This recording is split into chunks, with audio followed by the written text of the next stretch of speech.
coming out of my mouth right now, for sure. That's All right, recorded. crisis averted. So my mom was a youth leader when I was in high school, and she had all these girls that would come over to her home, and she's going to their events and graduations and things like this. And we had youth pastors come and go, but my mom was consistent with these girls all throughout their experience.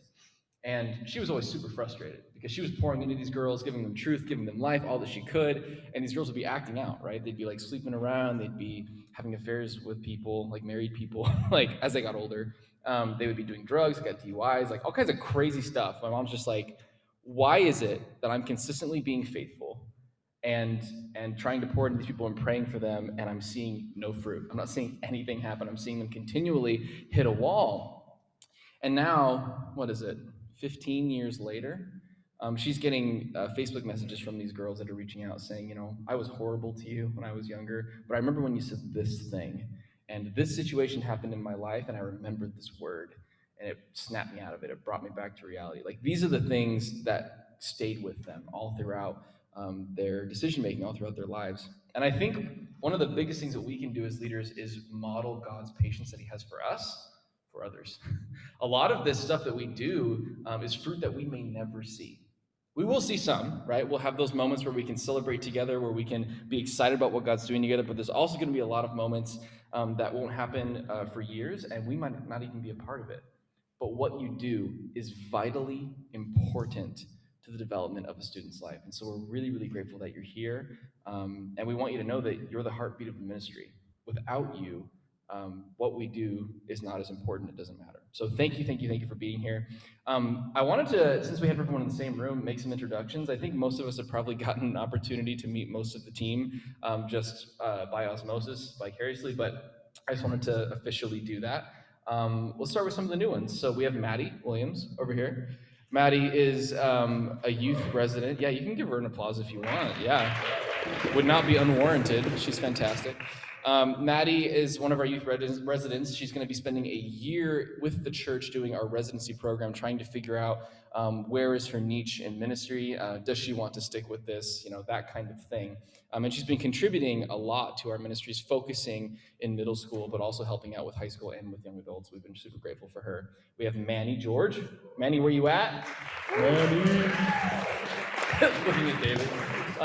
Manny is incredible. He's been a youth resident as well, and he's been focusing on high school, but also participating in middle school and young adults. Same thing, spending a year with us, trying to get his bearings and figure out, is ministry the thing? How is it going to look moving forward? And we have Weber Sauls in the back. Weber has the job that I first had coming into the church, which is really cool. He's our youth worship coordinator, and he's the bomb.com. Ooh, that sounded old. And then we have Jessica DeBolt over here. She's our student ministries coordinator, our youth coordinator, and she kind of has to just do everything. So be grateful to her. She makes the world go round. She's involved with coordinating ministries for middle school, high school, and young adults, making sure the programming and scheduling and all that stuff gets taken care of, and she's killing it. She actually started off in the residency and is now full-time with us, so super cool. And then you guys know Cassandra, our high school pastor, Cassandra Deek, and David Beavis, our middle school pastor. Give it on up. Fun fact, David and I have known each other for many, many years and have lots of dirt on each other. So if you're ever in a position where you need to blackmail one of us, easy. That was a joke. So if you look to your table, you've all been given booklets as well as a worksheet, because one thing you want is homework from us, right? We're not going to go through all this together. We trust you to kind of go through this and read this. It has the vision and expectations for leaders. The one thing I will talk about on this page is our new vision. We sat down in October and dreamed together as ministry leads and said, what do we want our youth ministry to look like? And we wanted it to be in line with what Brad had been casting for the broader church, the 4 Bs. If you haven't heard about the 4 Bs or don't know what they are, I'm sure you have. The YouTube channel for B4 Church has the series of the 4 Bs up there. Highly recommend that you dig into those, because really the 4 Bs are what is going to be the essence of who we are moving forward in line with Jesus' church. Um, and our youth vision, we tried to couch in that the best we could. So it says, our desire is to foster a flourishing community of young people who are deeply rooted in God's love for them, committed to the ongoing renewal of their lives in Jesus, and actively engaging in their communities as agents of reconciliation.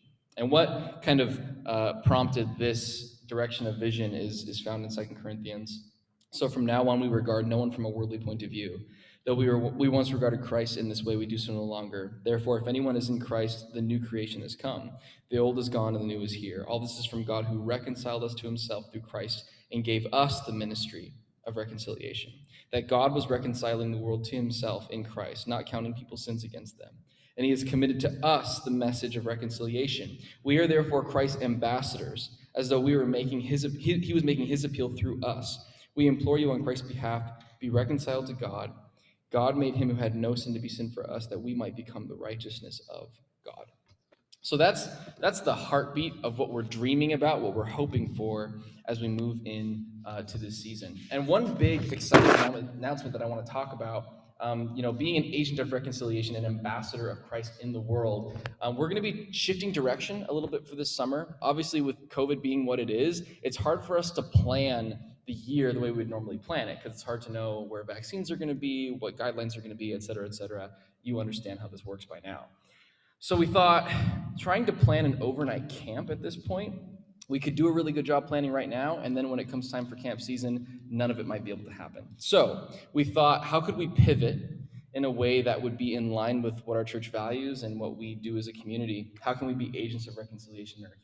So we had this idea to turn camp into a local 4-day experience where we are serving the people around us. So the title that we have right now is called Youth for the City. We're not married to it, but that's the working title, Youth for the City. And the idea is that we'll have camp, but we'll have it here. And the activities that we're going to have during the day that are going to, that would normally be, doing games and all kinds of fun stuff at camp and doing like workshops and stuff. We're going to be going and asking our prime timers, hey, are there any folks retirement age that need help in their homes? Do they need projects done? Do they need fences painted? We're going to be going to UGM, Union Gospel Mission, and asking, how can we serve the houseless community? Is there food that we can bring? Is there projects that need done? We're going to be partnering with the city officials, saying, are there parks that need to be cleaned? Are there things that need to be done? And this will be the central event for the summer. So that's what we're really excited about moving forward. And if we see good fruit, which I think we will see good fruit, we're going to try it again next year. So we wanted you to mark the date. If you look at the back of your booklet, you'll see a bunch of important dates. Youth for the City is on there. You'll see that middle school is. Oh wait, is middle school first or is high school first? High school's first. So sorry, you can flip those dates. The 23rd through the 26th of July, that's going to be high school. And then the 30th of July to the 2nd of August, that's going to be middle school. And so remember those dates. That's going to be really important. We really want your participation, and we want our students to be inviting their friends to come and be a part of the community. I'm going to share one quick story that kind of gives the value of this. We had a young couple, a young adult couple. I'm the young adults pastor. Moved to Beaverton this last month, and they moved into this a basement apartment with this lady who was a very outspoken and angry atheist. And she was kind of giving this couple a tour of the city, and she drives by Beaverton Foursquare before church. And she points to us, and she says, I would never go to church because I'm an atheist. But if I were to go to church, I would go to that one because of all the good they do for our community. So, with us doing food boxes, with us serving the community, with us really pushing the direction to be a blessing for the city, to work for the flourishing of the place that we find ourselves, we're hoping that Youth for the City will be in line with this tone, will be in line with this vision, and that students will feel like they can invite their friends to come and be a part of this renewal process of our city. So we're really excited about that. Mark those dates down. It's going to be really cool. And then another date I want to take notice of here is April 11th. We're doing a faith and gender and sexuality seminar with a man named Preston Sprinkle. Preston Sprinkle is a renowned author. He's an academic, and he's a speaker. He's done a lot of work in so many controversial topics, and he's writing a book that's coming out, I think, this month called Embodied, and it's about the transgender experience and faith conversation. He's very, very good at nuancing and pastorally handling these conversations. We're going to have a Q&R for all parents on April 11th. It'll be after church. basically me and maybe a couple other people are going to interview Preston Sprinkle, and we're going to have an ability for people to text in their questions, and we're going to ask them in real time. When we're raising children who are having questions about sexual orientation and about gender and about sexuality and our faith, they're difficult to navigate in our current culture, right? So he's going to help give us some tools how to do that well and how to love our students through that. So that's going to be a really important event. We're really excited for you guys to be a part of that. And then the other dates on here are just the other quarterly meetings. We want to do this once a quarter. We want to give you guys practical, helpful information that's going to help support you in your ministry as you help lead our students. Our next one is going to be on trauma and mental illness, because this season of COVID has been one of trauma. It wasn't like a moment trauma where like you would think like, oh, like I had a friend get shot and now I have PTSD. But this is one of those prolonged experiences that will cause trauma the longer it goes. And so our students have been isolated, they've been removed from their communities and their friends, and they're having to face these things alone. And that's going to take a toll. And so as we come back to our group meetings and our small groups, we want to put some tools in your hands to say, if you have a student who's feeling anxious, who's having panic attacks, who's feeling suicidal, how do we handle that? How do we support them? How do we pray for them? So that's going to be our next one. And that is all I have to say, because you don't want to hear me talk anymore. I'm going to invite up David Beavis, our middle school pastor, and he's going to give us a presentation on Gen Z. Who the heck are these people? I don't know. Give him a round of applause. He's awesome.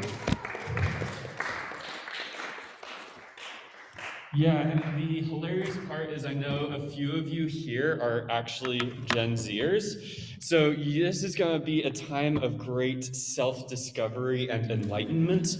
So yeah, I'm super excited about that. And so our hope for this is when it comes to pastoring, when it comes to discipling kids, there are, you can have all of the Bible knowledge, you can have all the deep theology and all of that good stuff.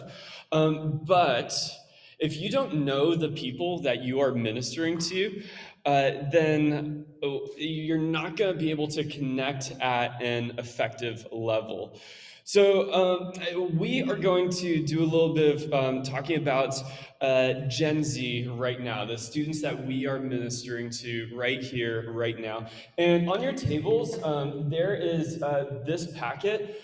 Barna, which is a research institute that does a lot of research for churches, did a big study on Gen Z, and actually they've got part 2 of this coming out a little bit later.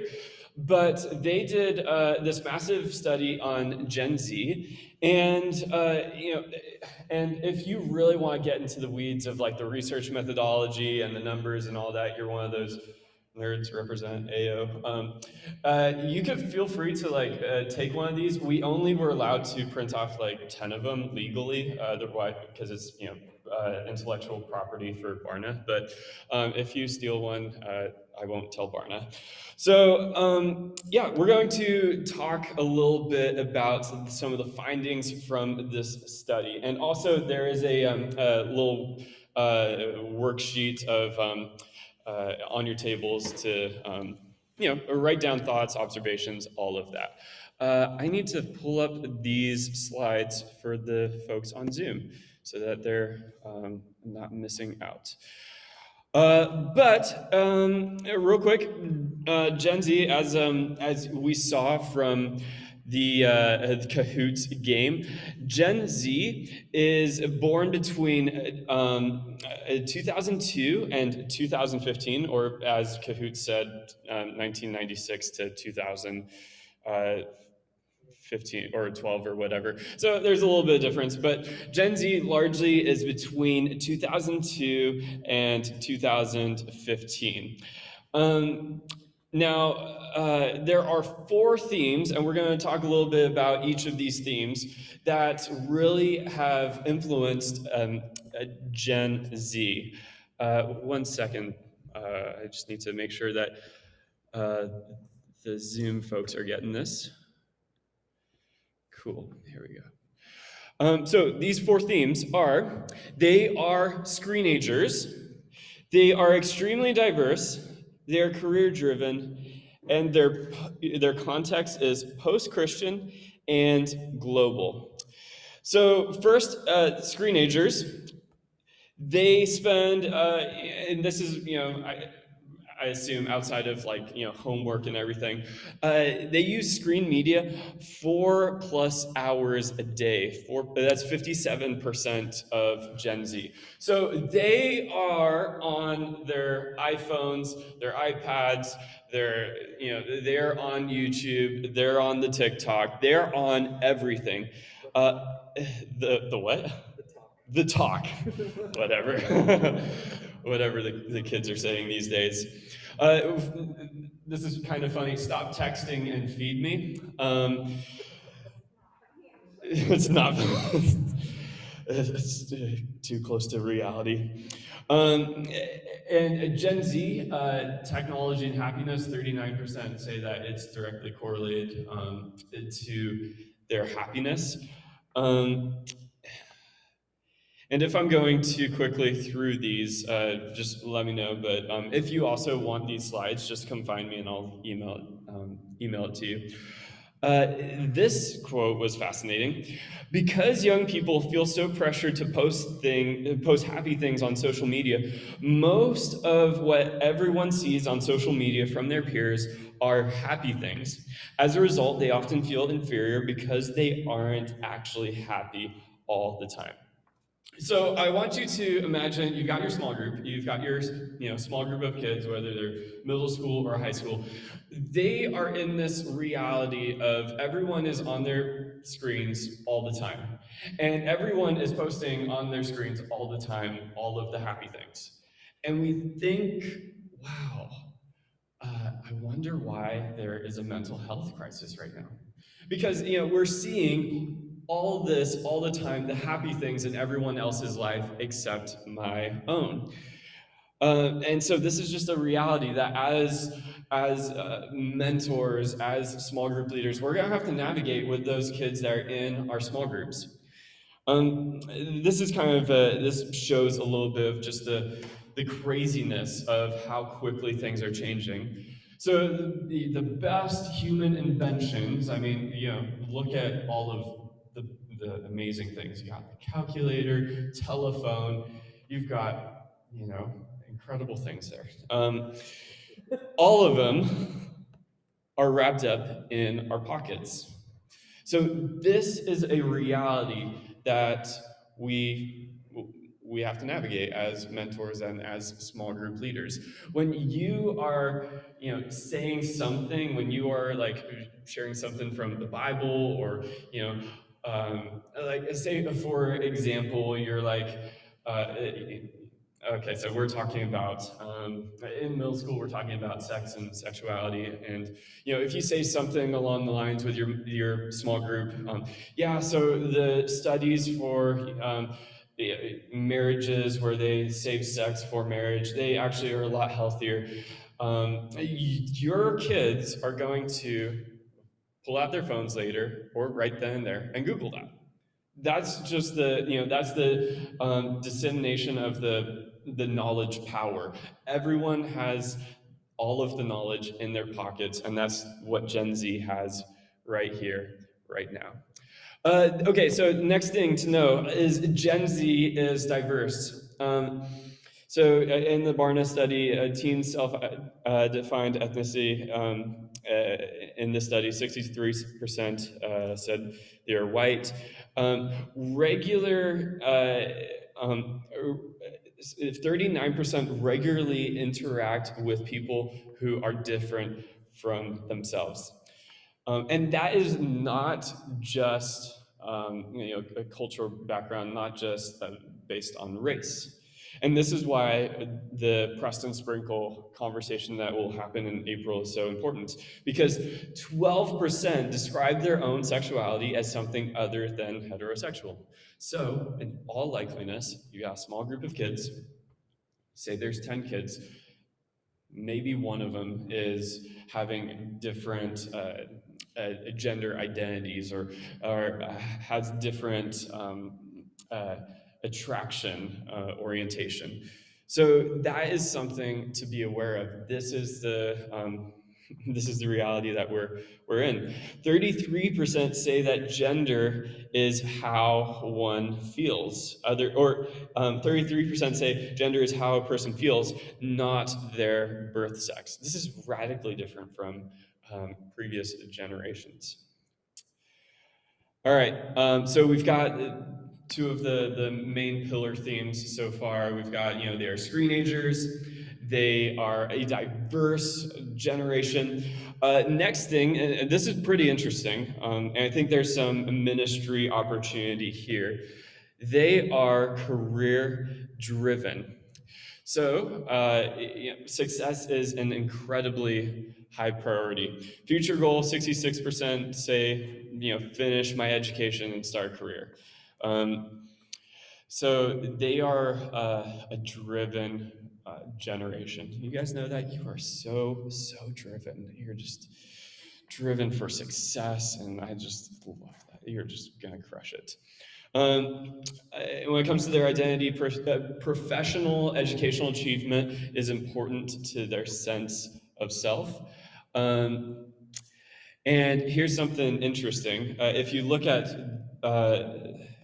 this graph right here, my fill in the blank here is very important to my sense of self. So, for example, professional and educational achievement, which is the far left, 43% of Gen Z say that is, I strongly agree with that. Whereas the other generations, millennials is 35%, Gen X 21%, boomers 22%. So there is a high drive towards achievement and success. I want to, before age 30, Gen Z says 66% say, finish my education, start a career, become financially independent. Now, what's interesting is there's quite the steep difference between like financially independent from Gen Z to like the millennials. And it's believed that the Great Recession of 2008 has to do with that. Gen Z were children during the Great Recession. And so Gen Z realized the instability of life when you don't have a certain level of financial success or whatever. So they recognize that, and they want to do whatever they can to avoid that, to avoid any of the pitfalls that came about from the Great Recession, because that's how old they were. Primary mark of adulthood. For Gen Z, 42% say financial independence. Whereas emotional maturity, this is kind of funny, only 23% say, yeah, that's the highest, whereas 49% of millennials say that's the highest. So I remember I had a conversation with a high school student like a year ago, and this high school student was a senior in high school, and so I was talking to him, and I was like, hey, so tell me, what are you thinking for after high school? What are you thinking for like when you graduate? And he's like, oh, I'm probably gonna do community college because I want to get a lot of my education out of the way for a lot cheaper than going to a 4-year university because I'm just really not into debt. My goodness, you are brilliant. Yeah, but that's a little more of the reality. That's more common for Gen Z. They are not about debt. They want to avoid that. They want to do what they can to have that financial stability. And they say that 51% say happiness is their ultimate goal in life. And I think there's actually a bit okay, tangent here. I think there is a gospel opportunity here when we communicate, hey, here's the thing, your pursuit of happiness, you're never going to be a buzzkill, you're never going to reach your ultimate goal of complete happiness all the time, 100% of the time. But in Jesus, he is the one in which our souls are satisfied. He is the one in which we find joy. He is the one in which we find meaning. In Jesus, what you are longing for as your ultimate goal in life, that is where it lies, not in this and happiness that can be uh, gone one day. So, uh, if you were to point to a picture of what Gen Z would say as far as like what happiness looks like, 43% would say the person with all the money. Yep. And in second place would be education, family at 20% would be third place. Spiritual at 8% and health at 6%. So that brings us to this part. Gen Z is post-Christian. Now, I want you to check this out. So, right here, if you start at 1996, you look at the very top line, and that is, I think that's all other Christians. So, 43% of people would say, yeah, I'm Christian. That has gone down to 39%. Uh, the other levels or other things like born again Christians, 33%. Now it's down to 28%. And then let's see, other faiths and evangelical, that's pretty much stayed steady. But there's quite the rise in atheist and agnostic. So from 9% to 19%. So when it comes to faith, Gen Z, 34% say that they have religious affiliation, or their religious affiliation is atheist, agnostic, or none. And 4% have a biblical worldview. I'm going to skip this one because it's getting into, actually, no, I'm not going to skip this one. So faith and science, are faith and science in conflict? Most of Gen Z, so 17% would say, oh, actually, 17% say, yeah, they're in conflict. 28% would say, oh, they're complementary. 31% are like, yeah, they just don't even mix together.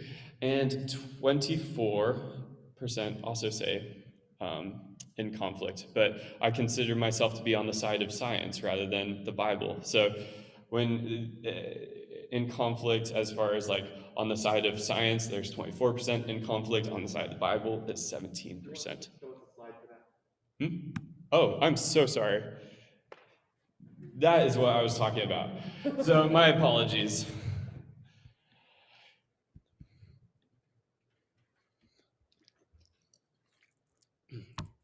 All right, and now we'll just talk about a couple more things, and then we're going to spend some time in discussion in our tables for 5 minutes, and then we're going to continue on.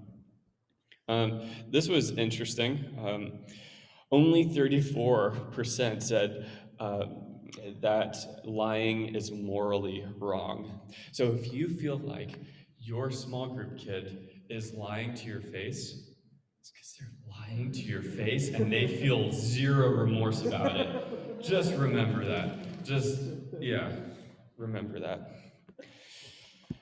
This was an interesting quote. There is no such thing as truth, but there are facts.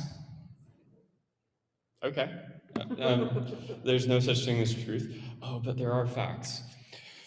Not only can people believe whatever truth they want, there is always room for truth to change. All right. So I want us to spend like the next 5 minutes or so spending time in discussion.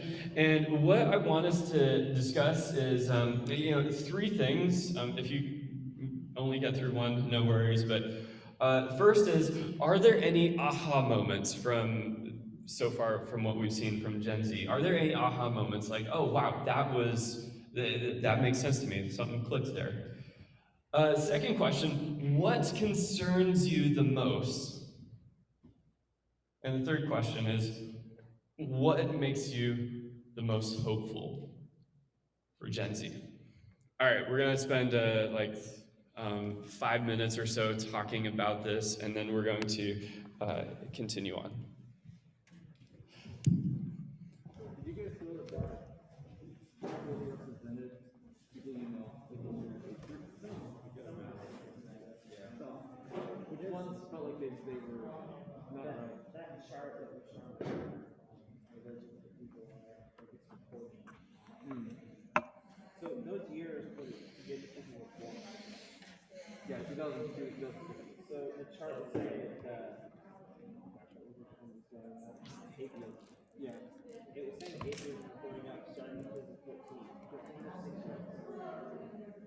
Oh, I think that was the people who were reporting. That's a survey taken 2014. So Gen Z is 2002, 2015, or 1995, 2012, whatever. But that survey, I'm pretty sure was, they took a survey in 1960, and it got 33%, or whatever the first thing was. And then took another number, I don't know, was it current day? 2020. Current day, people born these years. No, because they're not recording. Yeah, I know. I think they were focusing on adolescents too. Yeah. I don't really get that.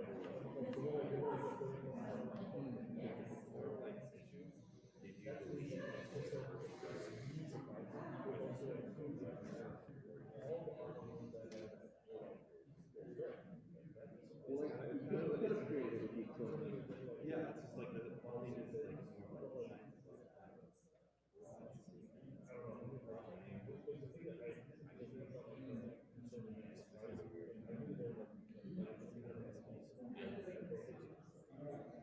there are people that need to decide to go. I think that's what maybe one of the conceptions is that somehow if you're going to believe in something, then you can't also Yeah. because they are mutually exclusive. Which I just stay away from.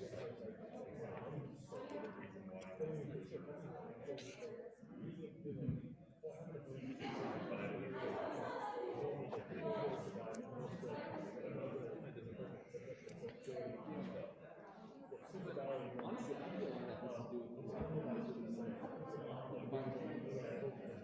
A lot of it was back in Genesis, but I see Genesis is given us which, yeah, like, you know, if you look at the Bible does that. Yeah. Right. It's like if you're looking for the waiter's favorite color,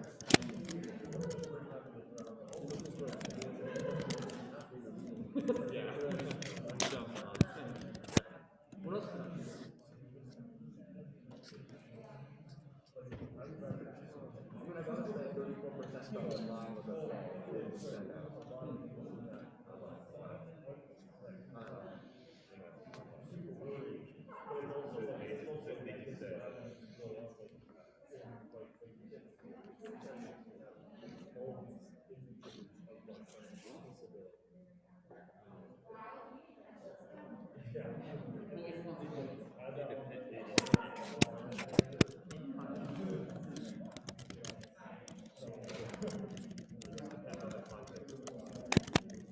Yeah, it's a broad question.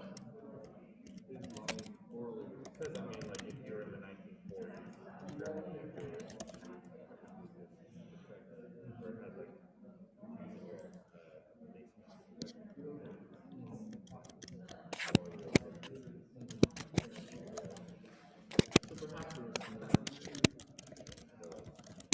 I don't think that's what most people think of when they think. Yeah, I agree with what you're saying. That's fine. Yeah, it's kind of like. I don't think that's why they're saying it's okay. Do you guys resonate with the like what comprises like a person's goals in life? 44%. I don't know if I can see. Yeah, that's what I'm asking. Like, do you see that around? So spirituality, that was actually I was surprised by the physical health, like 4%. Yeah. That really shocked me. So emotional physical health and then spiritual health, you would say that like people in your circle of influence have a low in comparison. I'd say in our school, there are definitely a lot of people who try to have like $5,000 Just school? How would you do this? It's not really 5,000.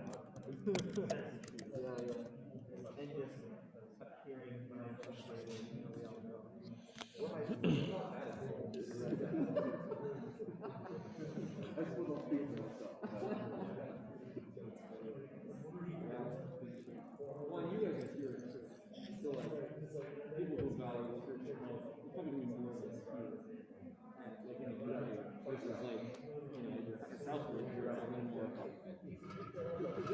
Do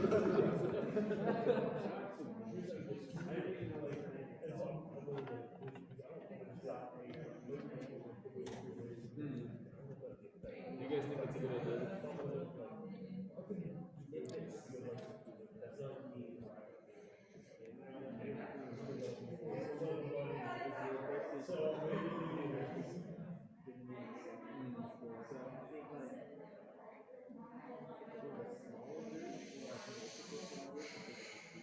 That's they did happen in some high school.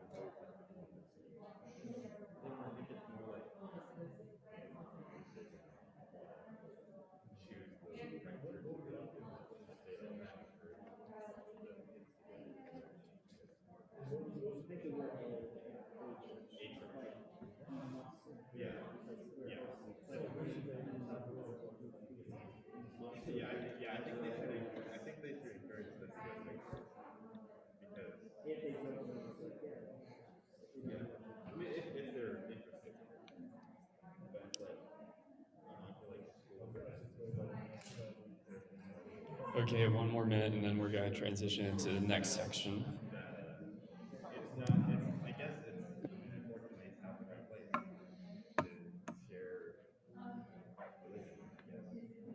Interesting or spiritual.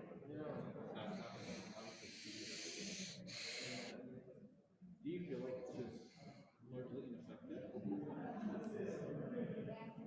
Like you feel like it's worth doing, even if not a lot of people engage with it. You feel like it's still yeah. Or it's kind of like on campus. And that's what we're gonna be thinking about. I mean, I feel like everyone needs to get some exposed to this behavior. I mean, we can a little similar to have a good time and eating pizza. It's mostly like I don't know, it's like Okay. Does anyone feel brave enough to share maybe like a aha moment or something that was like, oh, that was kind of startling, and seeing that statistic or whatever? Anything, any aha moments anyone wants to share?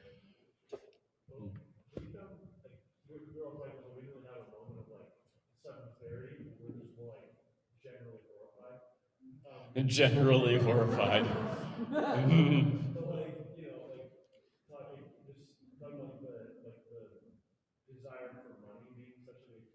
Mhm.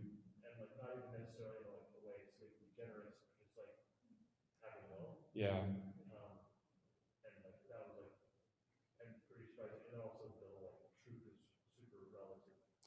Yeah. Yeah, that's huge. Any, so yeah, that was incredibly concerning. Anything that stood out that is oh, that actually gives me some hope. That's actually really encouraging. Zachary.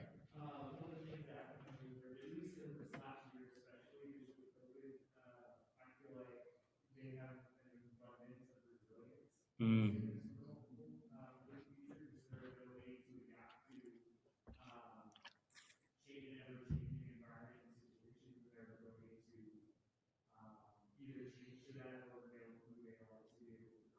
yeah. Yeah, that's good. Thank you. Yeah, it's interesting thinking about like what is the fruit of the after of a pandemic. On the positive side, we're going to have an incredibly resilient, adaptable generation. I mean, could you imagine the leadership qualities that are being developed in Gen Z due to this pandemic? Yet on the flip side, there's deep trauma and mental health crisis, and so yeah, that's a good point. Okay, we're gonna talk about two things. We're gonna talk about ministering to students when we are in Babylon rather than Jerusalem, and I'll explain that in a second. And then we're going to talk about some ideas for how to minister to students, how to practically mentor and minister to students in the season. So, Jerusalem, in Old Testament, that's like the epicenter of both culture and religion. But then we see in the history of Israel that they get taken over by a bigger empire by Babylon and taken into exile, so that they are now not the epicenter of culture and religion in Babylon, but rather they are on the fringes. So Jerusalem, faith is at the center, whereas Babylon, faith is at the margins. Barna, in doing this research, and there's also a book written by the Barna president called Faith for Exiles. Barna contends that we are living in a time where followers of Jesus, we are in Babylon. That maybe there was a day when it was Jerusalem where faith was at the center of culture and everything. Maybe like in the 70s, moral majority, all that. Faith was closely connected to culture and the center. But we are living in Babylon where faith is at the margins. We live in a more pluralistic environment rather than mono-religious, rather than everyone following Jesus everywhere. It's a more accelerated culture, more frenetic. There's diversity, which is a good thing. Open source, that's like the open source of information. We've got the internet, whereas central control is like, for the Jewish people, they're the people who knew all of the things were the religious leaders, and you just trusted them. The life in Jerusalem is simpler, whereas Babylon, it's a bittersweet tension. And then the idol of a culture where faith is like, it's mono-religious, faith is like the epicenter of culture and everything, is false piety, whereas in Babylon, the idol is fitting in and not missing out. So Barna contends that we are ministering not in a Jerusalem, but in a Babylon. So what that means for us is when we have kids showing up to, whether it's high school on Tuesday nights, middle school on Tuesday nights, or middle school on Sunday mornings, we cannot assume anything when it comes to what they're, what they know about Jesus, what they know about church, what they know about the Bible. We can't assume that they know, they are aware of the bigger Bible story. We can't assume that they know that lying is morally wrong, and how this plays out, sometimes when it comes to ministering to kids who are not yet followers of Jesus, I personally never call them out on cussing. It's just like I cannot set the bar, the standard for those students to come in with like, oh, I am just never going to cuss, because they are coming in with their own set of standards and cultural values and everything, and we're just invited to love on them and encourage them and invite them into this life of following Jesus. Yeah, okay, cussing, we'll get to that, but you're invited here. You belong here, whether you believe or not. So we're going to, in the next couple minutes, I just want to show some potential ideas for how we can minister to students in this Babylon place that we are. And then we're going to end our time with discussion. So so Barna points out 5 ways to disciple in Babylon: experiencing Jesus, cultural discernment, meaningful relationships, vocational discipleship, and then countercultural mission. So I saw that and I was like, okay, cool. We're going to adjust it into our own language.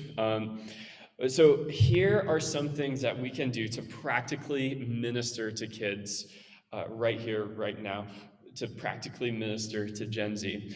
Remind them that they are deeply loved by God. If there is a singular anthem that we as a youth ministry voice, it is, you are deeply loved by God. Second thing is help kids have an active faith. So I know that the term, believe in Jesus, it's very biblical, but in the Jewish understanding of believing in Jesus was a little more belief plus trust. It was more of a rather than like, oh, it's an intellectual, I believe Jesus existed and died for my sins. It was more of a, I'm trusting Jesus with my life. So if we could invite kids into trusting Jesus using that, I know it's a slight language shift, but it's incredibly important. Encouraging students to trust Jesus rather than just believe Jesus, that is incredibly significant. Redemptive cultural engagement. How can we be a people that seek the welfare of the city, just like the Jewish people in the Old Testament sought the welfare of the city of Babylon? How can we seek the welfare of the city we are in and be a blessing? Listening, not just passive listening, but active listening. If you want to know more about the difference between active and passive listening, you should talk to Marty Vogie over there. He did a training a while back. Was that what we talked about a while back? Yeah. And then here's something that I think is an incredible opportunity for the gospel when it comes to Gen Z. They are incredibly career driven. What could it look like to connect their careers with the greater mission of God? What could it look like to connect their future vocations with the mission of God? Long gone are the days of, hey, if you want to participate in God's mission, you need to either be a pastor or be a missionary. That is not biblical. That is not true. And I'm glad that we're kind of moving away from that.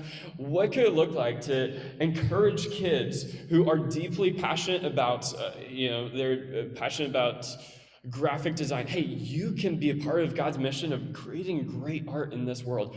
Kids who are, love Legos.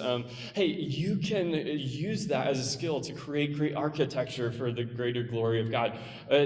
Kids who want to be accountants. Hey, you are so needed. You're so needed for the greater mission of God. And then finally, provide a better story, and we have a better story. We have the gospel. We have what Gen Z is seeking purpose, identity, and belonging. We have in the gospel. In Jesus, we have purpose to partner with him in changing the world and healing the world. We have identity. We're God's beloved children, and we are invited into his family, and we have belonging. We are part of this sometimes crazy, messed up global family called the church, and we are part of what God is doing here on earth to change the world for his glory. So those are some things to consider for how we can actively invest in Gen Z. Here are some final resources, some ideas. This is resources so far. But other than that, let's just spend the final 5 minutes. Elaine will dismiss us when we're done, but spend some time talking about how we can invest in Gen Z and point them to Jesus. I recognize that this can be overwhelming. I recognize when we look at statistics and numbers and all that, it can feel like we're losing. But let us remember that we do not fight from a place of we're fighting for victory. We are not working and pastoring out of a place of, hey, we better win this generation over, or else the church is going to die. The church is never going to die. The gates of hell will not overpower it and not overcome it. We fight from a place of victory. Jesus has already won the victory. We get to partner with him in what he is doing right here, right now. So that's just a final word of encouragement. I know this is overwhelming, but Jesus is the one who ends up winning, and we get to partner with him in this. So let's spend some time discussing maybe some more aha moments, maybe some things that we can apply right now to our ministry to students.